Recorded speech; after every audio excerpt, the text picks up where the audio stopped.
Na kosenga kaka na bafan nyonso ya maison mère tozala ini talaka lelo corps ezoya biso nyonso tozala bomoko ndenge keno le roi de la forêt alobaka ye mo keno biso nyonso tozala ini tolela ya Kimpui.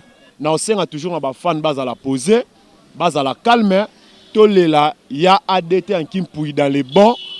Topé ça y merci na oya salaki na maison mère. Ah maman maison mère bakis na bango ce qui ni vieille moko donc tu vois donc ba murmure comme moi belé. Na za vraiment nous premièrement makila maison mère parce que kokola na ngai nga koli trop na la zamba. Baloba non maison mère lié o keno makambu ya lopangu nyonso wana to le blessé pour na déjà te perdre ba moko na maison mère ya Kimpui.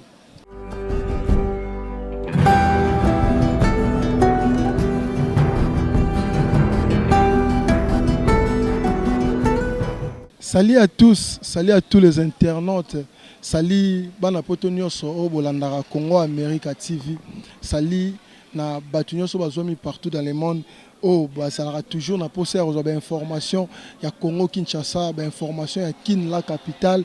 Tu y a rawana pour nous informer bino. Tu y a rawana tout le temps la souci que vous allez informer. Comment m'ambozo les cas la communauté na bino, comment m'amboyer les cas partout dans le monde. Tellement que ça la musa na biso to lembarate au salango ndenge busenge la ndenge pe to pese la bino.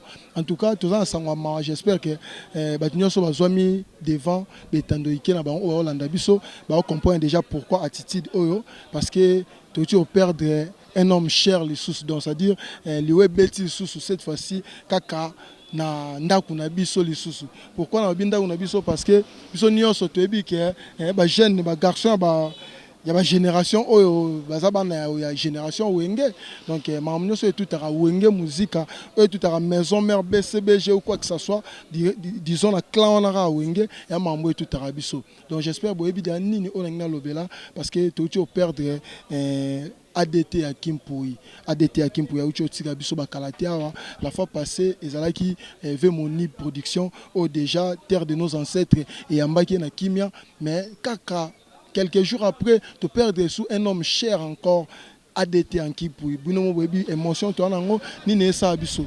Et puis boebi ke nyonso dia to leki déjà na ko pesa mino tout le temps ba information to leki déjà na ko diffuser bino comment mamboyo le kankini bo monaki ba matanga bo monaki ba makamdengo le bo monaki ba impression ba intention ya ba boebi comment elo kango le kaki maintenant là to yende pour to informer dimanche déjà oyo corps ezoya na kin donc tokoyambango tokoyamba corps ya ADT en Kimpui déjà c'est dimanche déjà donc lelo déjà tokoyambango donc kalaté déjà tozana na zamba pour to pe sabino ba makamu to pe sabino exclusivité ya mamonde ni elekela vraiment kini tozala vraiment na bomona ngona ba numéro oyo kolanda numéro oyo mais en attendant, tu as déjà moi quelques intervenants au Bakio Lobelaka pe marambango tu dis que Tokyo signalé que tu as la ville à Kinshasa inutile de signaler parce que tu as la ville à Kinshasa wapi pa ezwami batu ebele oyo bakotoya ya Kimpui oyo bakotoya we ranson oyo bazala la zamba oyo bayebi makambu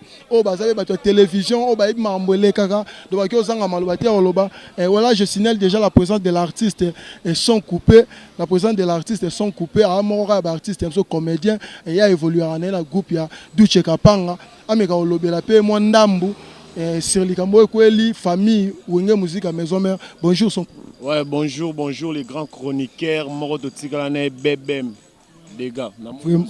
Vraiment, c'est les langues forts sont coupés, artistes mounène, comédiens, ya Congo. J'espère que Oyebi, Mambo et les Kelabiso sont coupés. Vraiment, les artistes, j'espère que Oyebi, Mambo, les Kalamicho, tout le Ming, Mambo, ya Kimpui. Ya Kimpui ADT ya Kimpui ya uti otika biso des heures la zamba et puis na cadre ya kolobela moi ben impression na ndenge être cher bon ba na famille wenge à to kalatia bani ezaki moni production maintenant ya Kimpui susu liwe beti susu moko ya biso na cadre ya la zamba na bike yo oza comédien mais ozala rappeur attaché na musicien impression na okyo banini par rapport ya mutoto uti opère. Ouais, merci vraiment pour la parole. Par rapport à ADT en Kimpui, vraiment, ils a passé mingi. Et surtout, quand la na wenge musique à maison mère abandé ko jouer rôle moko makasi. Tu vois, et côté la sunde mamango ekei toti ko perdre Moni Production et les lots sur ADT à Kimpui. Donc tu vois, on a dit que dans moment où bana ya maison mère yango moko bango pe bazo comprendre tes anines. Tu vois, mais comme on dit toujours nzambe o apé Sarah yendera mtazwaka. Soi-disant nde tozoyoka ba murmure parce qu'on ne peut jamais confirmer. D'autres personnes bazolo bake makambo soki ya lupangu, hein, soi-disant ya lande maman ba lupangu, famille tout là. Côté musu tozoyoka ah maman maison mère bakisi na bango soki ndenge nini vieille moko, donc tu vois, dans ba murmure comme moi belé. Mais c'est que moi je pourrais dire ya koyebisa batu ke liwa et salema pona mutu nyonso. Soki mukolo na ekoki net nga naza vraiment nous premièrement makila maison mère parce que kokola na ngai nga koli trop na la zamba parce que biso parler zara na Mariano, donc nano ke la zamba makolo, tu vois, donc ils a vraiment moi passe et surtout na ebi ke na moment oyo yé moko le big boss le roi de la forêt pas si oiseau sentir au perdre mutu le roi ADT à Kimpui, ce n'est pas facile. Parce que Azaki na rôle makas na kata maison mère. Et aujourd'hui maison mère et perdre ADT à Kimpui. Qui peut jouer son rôle? Moutakoki ko monana oui, mais na ba capacité au ADT à Kimpui Azaki na ngo, je ne pense pas que et aux la facile. Vraiment sont coupés. Pour un peu Pansara et Souma Mouké, on signale que Cornae et Zoya déjà la Zamba. Nini Oyo qui opère sa conseil, pas ya tu es biga Kinshasa Msonenge Zalaga. Bah, on va calculer même ma cambuke désordre ou quoi que ce soit là. Ni qui peut ça conseil pas na jeunesse nyonso ou peut-être ba aux en poser ou participer na matanga ni qui peut ça conseil pour la bateau ba bouler ou ça désordre ou quoi que ce soit et pour que matanga et les vraiment comme il faut. Premièrement, na c'est pas la question oyo. Au moni lelo ba matanga na kin biso ba kinois. Tout le monde toujours ba maramna ndenge na biso. Ya lo noto lo ba liwe za liwa. Donc, si tu as koufi, tu as permettre en haut. Nous sommes toujours na fan oh ya maison mère, na ba fanatique ya ba orchestre musus. Population oh ekoya, vraiment please. Tu éviter des ordres. Et surtout dans na bango moko ba musicien. Lelo matanga pona biso et comment le roi place morobo ya lisano. Or, tant bino bo sala ba désordre, ba musicien comme place à ba affrontement, ba musicien comme faire relaxer lamba. Vraiment, quand on a déploré, on a cassé. On a dit que on a préféré que on a samutu. Na lali na souffrir na mali liwana libanda et puis lobby so na rien na ngate déranger ngate. Tu vois? Na osenga toujours na fan base à la poser, base à la calme. To lela ya ADT en Kimpui dans les bons. To pesa ye merci na oya salaki na maison mère. Na osenga na ba musicien base à la esprit ya randoté pour le coma oh ce qui ndenge nini na moi misem sous ça yé na ba sentir na sécurité au niveau qui place monde au beta concert. Non, ça dérange. Quand tu viens à ba place à bongo yaka zala très simple, zala calme. Donc c'est ça quoi, et surtout na vraiment déplorer na ba musicien na opes exemple exemple était pour maison mère m'te koufeli. Ba musicien au bazara na wenge maison mère au ba longwa. Moi souvent ça me dérange. Tu as na matanga ya Moni Production, héritier Watana Baye, au Moni papa Nayo, pour qu'il ne repère ça, ça va t'écouter combien? Et puis, ba musicien mingi, ya maison mère na matanga ya Moni Production, oh bazarasu na maison mère te, et belé baya quitté. Pourquoi? Pour ani mutema wana. Tozala na bolingo wana. Tant maison mère résu passe, yo oh yozara na maison mère. Ba ferry, ba bill, ba nani, ba oh baza sur place. Il faut venir participer. Pour participer parce que bon fanda ipena mutu wana mais loko là exemple étant sous faire na vienne ba yo kana souté le problème est que les maison mère faire oyate c'est pas normal, tu vois. Donc to me un peu ko bongsana mo ba biloko wana to za na amour wana ngana on peut ça exemple moi quoi pour to ça na matanga ya Olga Ozaki journaliste na Congo Web TV atiki biso. C'est la petite sœur propre de Apo Firenze et les parfums de bonne odeur. Mais aujourd'hui moi je travaille avec Ours Blanc Duche Kapanga, tu vois. Mais ce n'est pas que avant matanga il y a Olga Ebima. Lokola na leka ke pa ya po. nazo qui ne participer, c'est la famille. C'est ça. Donc, on enseigne à la musicien, to ya to lela, et non, kolakse lamba, et non, oye na matanga, omoni, ouera, ozo boudé, allez, ba fan, peta, ba mona, rabon, va venir au CP là. Donc, c'est ça. N'a dit que la maison mère sécurité, Rosala, Manzaka Mankoyi, ba sénateur, ba député dans la Samba, n'a dit que ba otia kimia, et que les cas toujours dans les bons, bisonnes sont tout au Rosalawana. Mon souci, c'est que tout là, il y a ADT qui pour dans les bons. Et puis, dans la famille, vous allez la poser, vous allez très à l'aise. Bon, quand ça va de gauche à droite, oh, balé, qui non, non, non, non, non. Et ça, l'IWA est commis, donc passe dans mon thème. Tu vois, tout ça, ça dérange. Vraiment, merci beaucoup, vraiment, son coupé, merci parce que l'ingénieur peut s'absorber temps là. Vraiment, puis même on continue. Dans le ça s'appelle sous les boss mots silencieux. Il y a un boss silencieux. Abattre maman trop, mais l'autre dévoilé, na micro na biso, dévoilé vraiment la caméra et puis même na Congo Amérique TV, na site où mais ça n'a pas informé bino. En tout cas, ingénieur Roland, ok pour ça nous beto sur la monde d'ambouti. Il y a un boss moi bomba maman trop, mais l'autre dévoilé vraiment. Mon robé oyo à côté et à Kimpoui, mon robé oyo à participer moi trop dans ma maison mère. Net pas yo pour la fanatique à maison mère. Bon, précisément, là, il a d'abord fanatique à maison mère, il a moins à maison mère. Donc, na boté mina 4 ya maison mère. Yo fanité mais moi na maison mère. Donc c'est yo to informé là te webi dernier so ezo le cas, mais impression par rapport à passion to ça ngozani.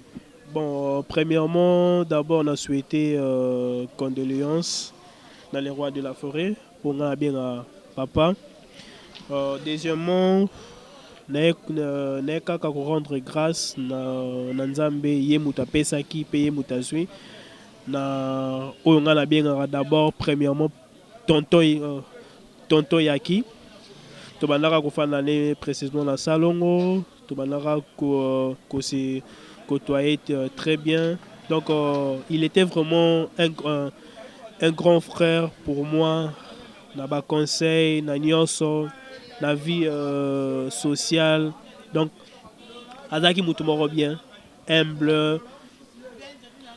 Donc abudara mutu te na kosenga kaka na ba fan nyonso ya maison mère tozala ini talaka lelo corps ezoya biso nyonso tozala bomoko ndenge que non le roi de la forêt alobaka ye mo que non biso nyonso tozala ini tolela ya Kimpoui. Voilà, merci beaucoup. Vraiment, le bimo moukou c'est mon belo moi vraiment très profond. J'espère que tu auras vraiment ta mingité, mais j'espère que ozo lobama que nebi que onyo se lobam moyebi que oba toba loba que ba leye ba oba loba o ezaba kisina bango oba loba quoi que ça soit, mais onyo so population de préparer à ma baie et salama place oyo obsèque na biso eroleka population nyonso o bazana ba calcul ya mabe pour ngo sala désordre non seulement la population mais aussi ba musiciens o bayaka pour faire des tapages pour point relaxer ba niveau na bango quoi que ça soit nini okoyebisa sabon na mukuse avant que to chiter un son élément. Bon, ngai d'abord premièrement c'est que je peux dire donc oyo nyonso a koya na ba arrière penser que non, il y a Kimpoui lié, ceci, cela. Donc bon, Maramouya Liwa, et ça, chose moko naturelle, ça l'aime pas Nzambe. Donc, tout donc ça va nyonso et pankolo yemutu. Après ça qui yaki yepe mutu azui. Donc baloba que non, maison mère est liée. Oh que non makamu ya le pan nyonso wana to le blessé pour déjà te perdre ba moko na maison mère. Ya Kimpoui. Yanson ami bengama ambassadeur de la paix. Donc boza la bino kimia des ordres et zalate pona ye moko azala pona ko doser banane nyonso. Donc ye soki keno alobi un mot apesi mitindo toyokara totalara toyokela ke pona ye aza papa numéro 1 na wenge musique maison mère. Merci beaucoup vraiment ingénieur Roland. Mot de la fin noki ozani pona to mettre un peu fin na élément biso.